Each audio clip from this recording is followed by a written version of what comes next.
Ya tentu bagi umat Jogja dan sekitarnya, Pak Jihing itu bukan orang lain. Beliau adalah sahabat kita, kalyana mita, sahabat yang baik, yang banyak jasanya. Yang perlu saya sampaikan Bapak Ibu Saudara-saudari sebagai ingatan, sebagai nostalgia kepada beliau adalah kalau beliau itu, kalau saya datang nginep di Karangjati itu selalu nunggu duduk di sana di kursi itu sambil main HP. Selain itu apa? Selalu menyiapkan air kelapa. Biasanya kalau tidak bisa beli sendiri, minta anaknya, tolong ya, ini carikan air kelapa untuk Bante ya, tolong ya, tolong. Itu kalau tidak gitu gini, sudah diberikan air minum belum? Bantenya sudah disiapin belum? Pagi-pagi yang lain belum datang untuk dana makan, Pak Jihing datang duluan. Itu Pak Jihing. Yang lainnya bagaimana? Selalu ngopeni, selalu memperhatikan wihara ini. Pasang apa, walaupun kadang-kadang anak wihara, anak-anak muda itu tidak bantu, tapi kerjakan. Ini diakui atau tidak, itu sumbangsih beliau. Dan selama saya jadi biku membina di Jogja, ya berulang kali ada acara kematian. Yang datang banyak itu, umat yang datang banyak itu acaranya Pak Jihing. Saya tahu persis Bante Panya datang, terus Bante siapa datang.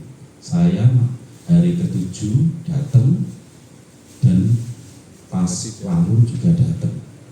Malamnya sudah pada datang. Besok paginya larung agung jenazah beliau di Parangkusumo sana. Yang datang juga banyak sekali. Ini menunjukkan apa Bapak Ibu Saudara-saudara? Karma tidak mungkin tertukar. Saya isi di sini, duduk di sini juga saya tidak ada janjian dengan Pak Jihing. Tidak janjian dengan Pak Jihing. Eko juga tidak ngomong misalnya nanti besok misi di acara Pak Jihing, tidak. Malah Hantoro itu Bante baru datang hari ini, tidak. Saya sudah kemarin, saya sudah misi di Berbah gitu toh. Ya. Bante pulang kapan? Ya pulang kemana? Biku itu kalau ditanya pulang juga bingung. Karena rumahnya biku itu ya di wihara. Di sini ya rumah saya, di Lasem ya rumah saya, di tempat lain juga rumah saya. Kalau tanya harusnya tidak seperti itu. Bante balik ke tempat asal ke Lasem kapan? Nah itu saya jawabnya gampang. Nggak ada apa. Besok itu Bante, ini peringatan meninggalnya Romo Jihing, Pak Jihing itu yang 2 tahun Bante. Jam berapa? Jam 5 Bante bisa. Saya ingat jasa beliau. Tidak hanya untuk wihara ini, wihara lain juga, termasuk Widyaloka. Beliau sempat beresi Widyaloka. Sempat juga beliau datang ke tempat saya tinggal, tapi belum tentu tempat saya meninggal. Langsung beres-beres gerbang, ada yang ini apa besinya kurang beres, diberesi, dilas. Selain itu apa? Ya yang lain-lain. Saya sudah kasih tahu kalau mau datang ke Lasem bareng saja dengan saya, nanti pulangnya diantar lagi. Beliau ini orang tua, pantang dikasih tahu hal begitu. Naik sepeda motor sudah, sepeda motornya seusur beliau. Artinya apa? Sepeda motor tua. Sudah gitu maaf saja ya, beliau pendengarannya kan kurang tuh. Nah, sudah sampai pertengahan baru ngomong, Bante saya mau ke tempatnya Bante, bantu tempatnya Bante. Saya tanya, naik apa?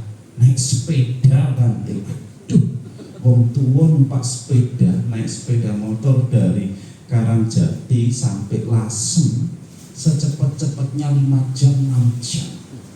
Beliau kurang denger ini, beliau nek ana apa-apa disalahno wong akeh. Saya diem aja.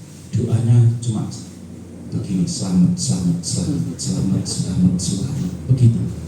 Sampai kerjakan dengan sungguh-sungguh, kerjakan dengan sungguh-sungguh. Itu Pak Cik, bekerja dengan sungguh-sungguh. Kalau hari Selasa, teman dekatnya datang itu Pak Semsen, dana makan ke Mendut. Benar ya? Beliau juga pernah Pak Baja Samanera. Pak Baja Samanera umum di Wihara Mendut. Kebetulan saya ketua panitianya. Diajari apa? Ya iya. Sampai yang lain juga pegel juga. Beliau dikasih tahu, pakai ini loh, pakai ini. Katanya anda enak gebrebek banting. Dan terus ngomongnya gimana? Karena saya pegel kalau kasih tahu, ya beginilah. Kalau suruh makan ya, Pak makan ya, kalau sama makan. Enggak begitu. Jadi pakai bahasa isyarat. Oh iya. Itu Pak Cihik, itu tokoh tua dari Jogja yang ikut Pak Baja Samanera. Seumur-umur saya baru ketemu Pak Cihik itu yang Pak Baja. Pak Karwan sudah pernah? Pak Karwan sudah pernah? Andi? Itu kalah dengan Pak Cihik. Pak Cihik sudah tunjukkan contoh. Sudah tunjukkan, bukan 7 kali. Nah, ini salah lagi. Wah ini mungkin tanda-tanda sebenarnya. Tanda-tanda apa? Ikut Pak Baja. Ikut Pak Baja.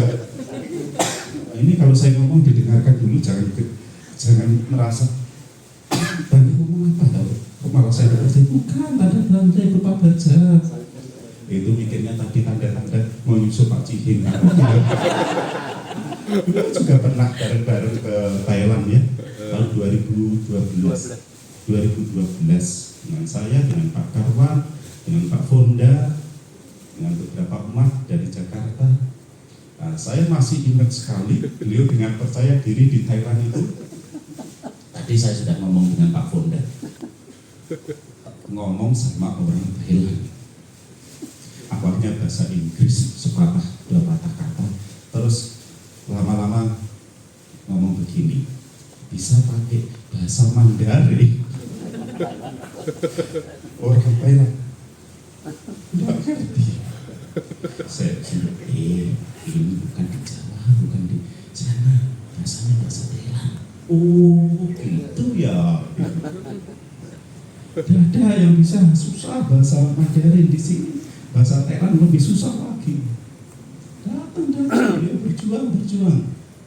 Banyak kebajikannya. Kalau tidak banyak kebajikannya, tidak mungkin datang sebanyak ini.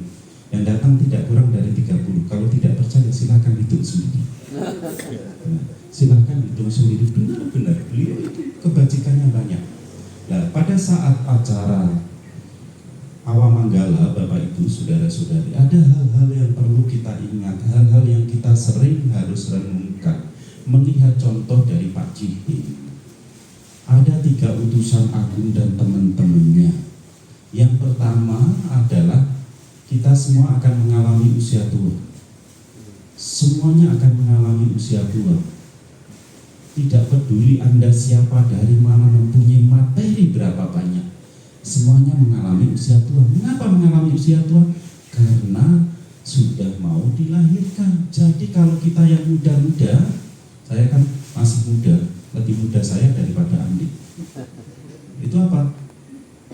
Kalau lihat yang tua-tua harus menghargai, jangan merasa orang tua kok gitu-gitu. Nah, kenapa saya katakan saya lebih muda daripada Andi? Karena umur saya baru 18 tahun, sedangkan Andi sudah 30 tahun. Benar ya, Andi ya? 30 berapa?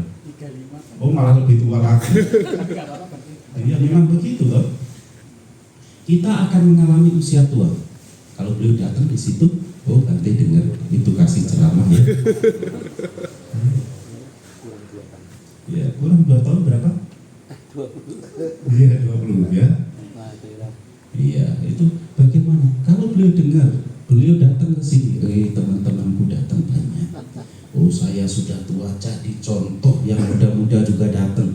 Suatu saat Anda juga mengalami usia tua. Seringkali itu yang muda-muda, kalau ada orang tua ngerjain, diomongi pelan, orang tua tidak dengar.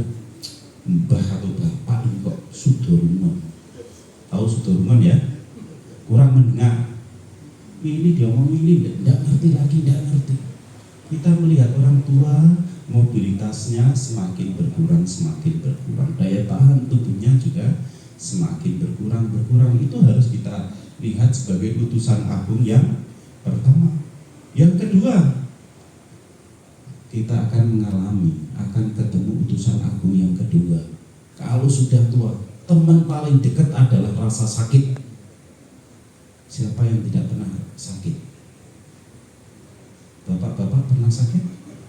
Ibu-ibu pernah sakit? Bantenya? Oh, biasa. Kalau jadi biku membina ke sana kemari, belum pernah masuk angin, itu tidak sungguh-sungguh membina. Penyakitnya biku itu biasanya keselen masuk angin. Gitu umat-umat mengatakan apa? Enak ya jadi bante. Enak tidak? Sebenarnya jadi bante itu enaknya cuma sedikit saja. Tapi yang lain enak banget. Repotnya dikatakan tidak punya kerjaan, tapi pagi siang malam nunggu panggilan. Umat itu ya kalau sedang bermasalah, punya masalah, tidak peduli pagi, tidak peduli siang, tidak peduli malam, tengah malam juga WA telepon bantenya. Apalagi kalau sakit mau operasi, sakit parah, Bante tolong doakan ya. Pagi-pagi tadi saya sudah dapat, Bante, papa ini nanti ini apa? Periksa ke dokter. Begini Bante tolong bacakan parita ya Bante. Ya begitu. Ngantuk baru buka mata begitu lihat HP. Tapi kalau enak belum tentu ingat. Ya Pak ya. Ya. Kalau sengsara cari. Kalau enak lupa. Itu banyak. Namanya juga umat. Kalau umat APE, kalau umat baiknya enggak kira-kira. Tapi kalau umat bikin ulah, ya terimalah karmamu. Nah, kita akan mengalami rasa sakit. Semua pernah mengalami rasa sakit. Ada yang sampai harus berobat, harus ke dokter kemana-mana, ke dokter, ke rumah sakit. Tidak mempan cari biku, tidak mempan lagi cari paranormal, tidak mempan lagi tanya yang lain, disalahin sopo. Nah, itu kita semua akan mengalami sakit. Ada sakit berat, ada yang sakit ringan, ada yang sakit cuma cukup dikeroki, ada yang harus opnam di rumah sakit. Siapa yang pernah opnam di rumah sakit? Oh, antri banyak. Bisnis yang tidak pernah rugi itu rumah sakit dan rumah duka. Ya, rata-rata kan nggak ada. Wah, rumah duka segini, wah separuh aja. Tidak, bayar saudara-saudara. Apalagi peti matinya itu. Konon katanya peti mati tidak boleh ditawar. Itu akal-akalan nih berjuang. Benar tidak? Benar itu. Orang beli kok tidak boleh tawar. Itu bukan supermarket. Kalau supermarket memang harga pas, peti mati boleh ditawar. Soal boleh atau tidak itu urusan lain. Kita akan mengalami rasa sakit. Hantoro, saya telepon tidak diangkat. Lah saya dapat WA dari ini, katanya sakit Bante, liyeng Bante. Begitu ketemu saya, kamu kok tidak cepat-cepat kesini? Terapi dulu Bante, kaki saya diterapi dulu, sakit Bante. Oh iya, utusan agung yang kedua. Nah, itu begitu. Kalau saya sakit kadang-kadang begini, kapok kapan loro dewi, terimalah karmamu. Nah, jadi ibu kan sakit ya sakit sendiri toh. Bapak ibu kalau sakit ngajak-ngajak tidak? Tidak, saya juga kalau sakit tidak mau ngajak-ngajak, diam saja. Kalau tidak diundang makan siang ya diam saja, tidak diundang makan pagi ya diam saja. Kemarin saya sakit begitu, pagi lonceng dibunyikan, teng 3 kali, diam aja saya berbaring aja pada tidak enak. Anak wihara tidak nyari. Siang jam 11 dibunyikan, badannya sakit semua, saya diam saja. Sampai dicari-cari, dikiranya anak wihara itu saya keliling wihara, lihat orang kerja, tidak taunya sakit. Diketok-tok, tok, iya siapa? Saya Bante makan, iya badan saya kurang nyaman. Dia tidak dengar, balik lagi 2 kali, tok, orang yang berbeda. Siapa? Saya Bante, akunya makan siang, iya. Bante kenapa? sakit. Terus makannya di mana Bante? Bawa ke kuti ya? Iya, tolong ya bawa ke kuti. Coba kalau mereka lupa, pindah alamat, nggak ngerti mereka. Jadi ya kita harus ngerti, badan jasmani ini sarangnya penyakit. Duduk nyaman lama begini, lama-lama juga sakit. Pegang mic lama-lama, yang dengarkan pegel, tidak selesai-selesai. Ya, itu. Kita akan mengalami sakit. Ini pun rasanya ada tanda-tanda, tapi mudah-mudahan tidak apa-apa. Kalau radang rasanya, tapi saya kira kalau cuma gini saja tidak akan mati. Ya, itu. Yang ketiga, ada utusan agung yang ketiga, yaitu kematian. Berpindahnya kehidupan ini dari alam sini ke alam yang lain, yang disebut sebagai meninggal. Kita semua itu akan meninggal. Kita semua itu jadi camat, calon mati. Jadi jangan sombong-sombong. Yang kaya akan mati, yang miskin akan mati, yang banyak kebajikan juga akan mati, yang tidak punya kebajikan juga akan mati. Kalau sudah mati urusannya yang hidup. Banyak yang tanya-tanya, Bante, nanti kalau meninggal suatu saat bagaimana Bante? Saya katakan terserah yang hidup. Karena Pak yang mati sudah tidak bisa protes kok. Nah kalau sudah mati urusannya yang hidup. Mau dibakar, mau dilarung, mau dimakamkan terserah. Mau dipotong-potong, mau didanakan untuk praktikum kedokteran ya tidak urusan. Tapi kalau para biku di Indonesia rasa-rasanya tidak sampai begitu. Kalau tidak dikremasi ya dimakamkan. Banyak-banyak dikremasi. Kalau di Indonesia itu banyak-banyak dikremasi. Kecuali Bante Sudamo. Kalau Bante Sudamo meninggal, jenazahnya dimakamkan, dibikinkan Patiripaka Candi Borobudur. Kalau Bante-Bante yang lain dibikinkan stupa, tapi dikremasi dulu-dulunya. Kalau saya bagaimana? Terserah. Misalnya saya meninggal, dikremasi, nanti abunya ditaruh di bawah pohon dondono, atau pohon mangga, atau pohon pete, atau pohon sukun, ada baiknya juga. Nanti kalau umat makan dodong itu atau buah itu kan ini pupuknya Bante loh ya. Itu menganggap saya apa? Saya anggap apa? Sebagai penghiburan, masih bisa memberi manfaat. Nah, kalau misalnya umatnya aneh-aneh, ini buah mangganya bagus, buah duriannya bagus, ini pupuk dari Bante loh ya. Kalau kamu tidak ngerti berbuat baik, malu nanti Bantenya bangkit, kamu kaget loh ya, gitu. Nah, kita akan mengalami kematian. Kematian itu berakhirnya kehidupan ini ke alam kehidupan selanjutnya. Ciri-ciri kematian apa? Sudah tidak punya ingatan tubuh, tidak punya perasaan, tidak ada nafas masuk, tidak ada nafas keluar.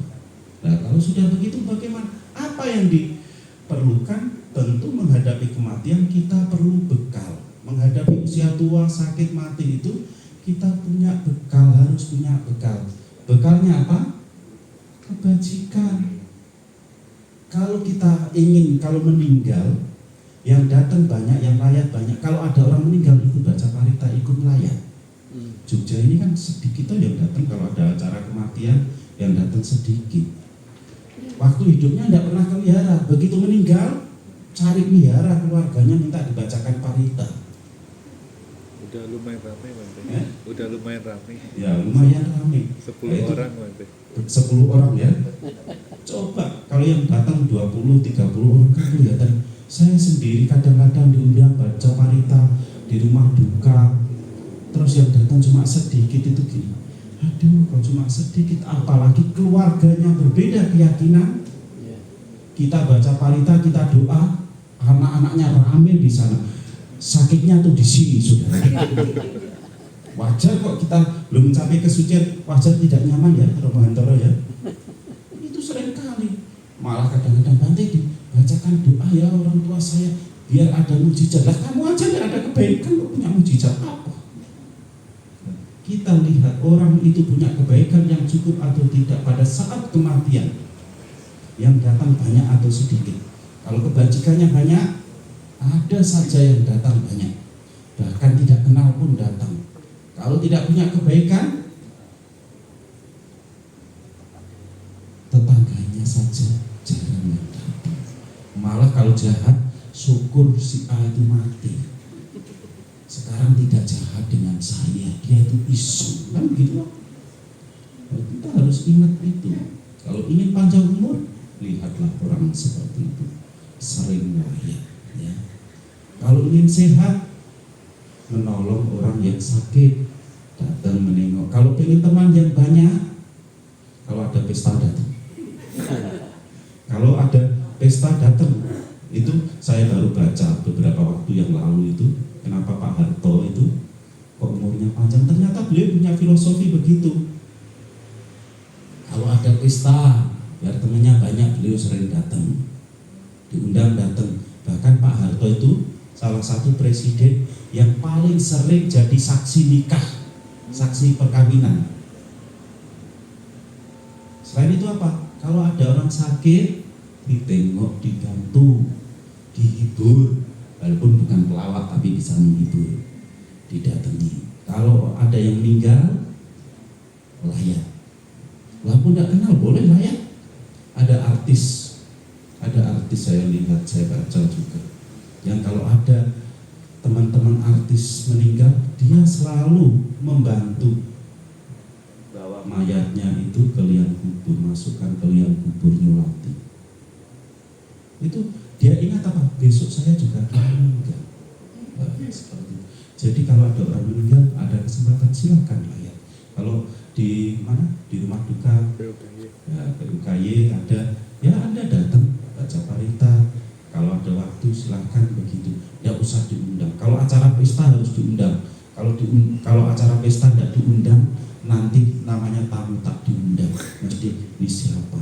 Tetapi kalau acara duka, tidak mungkin dicari, tidak mungkin ditanya, siapa kok datang tiba-tiba. Paling keluarganya akan menyampaikan, oh ini mesti temannya, kerabatnya, ya, seperti itu. Apa yang perlu dilakukan yang lain? Tentu yang paling dasar sebagai bekal kita adalah mau berbagi. Berbagi apa? Berbagi kebaikan. Jangan kalau ada masalah berbagi, kalau enak lupa diri. Berbagi yang paling gampang pada saat ini Bapak Ibu Saudara-saudari meluangkan waktu, berbagi waktu untuk puja Awamanggala peringatan 2 tahun beliau. Mandit jadi pemimpin puja bakti. Romo Hantoro sahabat dekatnya itu, konco kental ngasih raknek di udah datang dari Tangerang ya. Jam 2 baru datang kan? Jam 2 dini hari baru datang sama Pak Karwan loh. Benar tidak Pak? Saya itu tidak usah tanya jenengan Pak, bukannya maha tahu, tapi ada yang kasih tahu. Kadang-kadang itu dianggap, wah bandingnya kok ngertenan, hebat sakti, padahal dikasih tahu yang lain. Itu. Kalau Romo Hantoro itu tidak kenal baik, tidak sesama anggota Magabudi, tidak teman akrab, tidak mungkin datang. Benar itu. Itu berdana. Dengan tenaga, dengan pikiran, dengan ucapan, dengan materi, dengan berbagi. Kalau kemarin saya lihat di grup itu, silakan mengisi daftar hadir yang hadir nanti pada acara peringatan 2 tahun meninggalnya Pak Cibing. Daftar gini-gini, nanti ada konsumsi, ada souvenir. Tapi saya yakin Anda datang ke sini bukan karena souvenir, bukan karena makan, tetapi sebagai penghormatan, sebagai sahabat kalian kita, ingat jasa kebajikan dari beliau. Yang kedua, selain dana, adalah praktek kebaikan melalui badan jasmani. Praktek kebajikan melalui badan jasmani yang seringkali umat Buddha sampaikan sebagai sila. Baik itu yang dasar, menengah maupun yang lebih tinggi. Sila yang paling dasar ya Pancasila Buddhis, yang lebih tinggi ya atas sila. Lebih tinggi lagi ya 10 sila, lebih tinggi lagi ya Patimokkha Samvara sila. Nah, itu praktek-praktek seperti itu. Tentu juga taat aturan di dalam masyarakat, di dalam lingkungan, di dalam bernegara, kita taat aturan. Jangan sampai kita tahu aturan tetapi melanggar. Sudah tahu ya kalau pergi kemana-mana, kalau naik sepeda motor harus pakai helm, tapi apa? Banyak yang merasa sakti kemana-mana naik sepeda motor tidak pakai helm. Pakai helmnya kalau ada polisi. Ada yang jadi polisi enggak saat ini? Itu artinya apa? Tidak untuk keselamatan orang lain, bukan untuk keselamatan orang lain, tetapi untuk keselamatan diri kita sendiri. Dana itu, sila itu ya untuk melindungi kita, kembalinya kepada kebaikan kita. Ini harus kita mengerti, kita ketahui dengan sungguh-sungguh, kita ketahui dengan seksama. Praktek sila. Syukur-syukur bapak-bapak yang mau jadi samanera. Setelah samanera syukur-syukur jadi biku. Kalau tidak bisa jadi biku lama ya, bisa program 2 minggu lah. Di tahun bencana Sangga Theravada Indonesia itu ada program biku sementara, baik itu dari Patria umum maupun dari Magabudi. Nah, saya harapkan dari Jogja ada yang berkenan ikut daftar sebelum terlambat, karena kuotanya tidak banyaknya 200-an ya, 200-an. Syukur-syukur ikut dari Jogja 5 atau 10 gitu ya, cuma sebentar, 2 minggu ya, 2 minggu. Antara ikut? Oh, itu panitianya, belinya panitia. Praktek, ikut praktek. Ya, bisa juga kalau kaum ibu ya praktek atas silani. Pada saat ini sekalian saya menyampaikan program Sangga Theravada Indonesia ya, menghadapi ini menyongsong tahun kencana Sangga Theravada Indonesia peringatan 50 tahun. Ya, kalau uposatha, puja bakti uposatha dan melaksanakan uposatha atas sila, melaksanakan uposatha atas sila sebagai persembahan kepada Sangga Theravada Indonesia, juga kepada para leluhur, para pendiri Sangga Theravada Indonesia yang sudah tiada. Melakukan kegiatan-kegiatan keagamaan yang sesuai. Ini himbauan ya Bapak Ibu saudara-saudari, kemarin kan di grup juga sudah disebar, sudah di-share, yaitu bakti murid kepada guru, karena Sangga Theravada Indonesia itu adalah gurunya umat-umat ya, perkumpulan para biku yang sesungguhnya menjadi gurunya umat Buddha, terutama umat Buddha Theravada. Nah, itu harus mengerti. Selain praktek sila, praktek samadhi ya, praktek samadhi melatih batin ke arah yang lebih baik. Itu sesungguhnya yang saya sampaikan ada cara bakti, cara berbuat baik untuk menghadapi kehidupan yang selanjutnya. Kalau bekalnya cukup, di mana-mana bahagia, di sini bahagia, di sana bahagia, di mana-mana bahagia. Seperti yang kita harapkan tentu dengan kebaikan yang telah dilakukan oleh mendiang Pak Cihing, semoga beliau berbahagia lahir di alam bahagia. Semalam ada yang mimpi ketemu Pak Cihing? Ada yang mimpi tidak? Ada yang mimpi? Saya juga tidak mimpi.